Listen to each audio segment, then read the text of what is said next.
देखिए भाई और बहनों, आज हम बात करने वाले हैं एक ऐसे फार्मिंग सिस्टम की जिसमें एक का वेस्ट दूसरे का भोजन बनता है और खर्चा घटता है, मुनाफा दो गुना हो जाता है। इसे कहते हैं समेकित खेती, इंटीग्रेटेड फार्मिंग। अब जरा ध्यान से समझिए। ये जो है ये तालाब है। इसमें मछली पाल रहे हैं। तालाब के चारों ओर हमने ऊंचा बांस और नेट लगा रखा है ताकि बतख इधर उधर ना जाए। तालाब के ऊपर बना है लकड़ी का शेड। यहीं रहते हैं हमारे खाकी कैम्बेल बतख।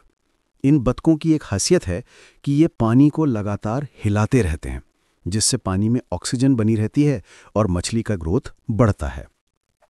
अब सुनिए, बतख का जो वेस्ट पदार्थ है वो सीधे पानी में गिरता है और वही मछलियों के लिए प्राकृतिक फूड यानी नेचुरल फीड बन जाता है।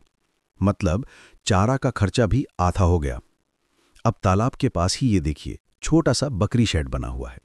यहाँ हम 10-15 बकरियां रखते हैं। बकरी का गोबर और पेशाब जो होता है वो बहुत बढ़िया ऑर्गेनिक खाद है।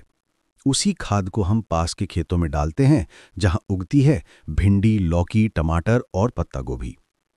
अब क्या होता है, सब्जियों के खेत से जो पत्ते, डंठल या वेस्ट निकलता है वो हम सुखा के फिर से बकरियों को खिला देते हैं।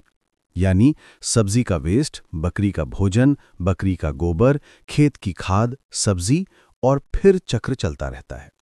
इसे कहते हैं सर्कुलर फार्मिंग मॉडल, जहां कोई चीज बेकार नहीं जाती। अब देखिए ध्यान से, जब खेतों में ज्यादा पानी की जरूरत होती है तो तालाब का यही पानी पाइप से खेत में छोड़ दिया जाता है। ये पानी पहले से ही न्यूट्रिएंट्स यानी प्रोटीन, नाइट्रोजन, मिनरल से भरा रहता है। क्योंकि इसमें बतख और मछली का वेस्ट होता है, तो अब आपको अलग से खाद डालने की जरूरत ही नहीं पड़ती। और यही है इस मॉडल की खास बात। पानी भी काम आया, मछली भी बड़ी हुई, बतख ने ऑक्सीजन भी दी, बकरी ने खाद दी और सब्जियों से आय भी आ गई। अब देखिए खर्च का हिसाब। बतख से अंडा, हर रोज 40-50 रुपए का इनकम। मछली की बिक्री, हर 2 महीने में मोटा मुनाफा। बकरी से दूध या बच्चे, हर 6 महीने में अतिरिक्त इनकम। और खेत की सब्जियों से रोज का कैश फ्लो। तो ये होता है असली स्मार्ट फार्मिंग मॉडल। समझ में आया? कहने को 4 काम हैं, लेकिन सब एक दूसरे से जुड़े हैं।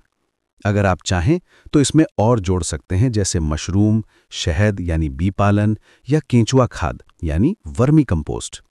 अंत में बस याद रखिए कि जहां हर चीज किसी न किसी चीज से जुड़ी हो, वहीं होती है असली समेकित खेती, इंटीग्रेटेड फार्मिंग सिस्टम।